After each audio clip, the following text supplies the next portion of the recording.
అయ్యో బాబు ఈ అమాయకత్వం. స్వామి మీ పులిహారాజు వచ్చాడు. ఆగు ఎలుక వాహన, నేను అడుగుతా కదా నా భక్తుని.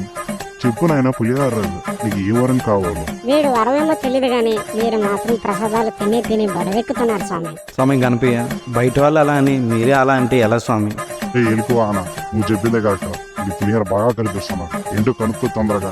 బాబు పులిహార భక్త తొందరగా చెప్పినాయన, లేకపోతే ఆయన బరువైన కాలుతో నన్ను గట్టిగా తన్నేటట్టున్నాడు. స్వామి గణపయ్య, నీ దగ్గరకు వచ్చే వాళ్ళల్లో కష్టం అనే వారికి ఆ కష్టాన్ని అలగదొప్పేంత తెలివితేటలేమని, బాధలు ఉన్న వారికి ఆ బాధల నుంచి విముక్తి కలిగేలా శక్తిని ప్రసాదించమని, కష్టపడి శ్రమించే వారికి ఏ కష్టం వాటిల్లకుండా మంచి ఆరోగ్యాన్ని ప్రసాదించమని అందరినీ కాపాడాలని కోరుకుంటున్నాను. అదేవిధంగా అందరూ కడుపు నింపుతున్న మన పాడి పంట రైతులు ఎల్లప్పుడూ ఏ కష్టం వాటిల్లకుండా ఏ నష్టం రాకుండా అందరినీ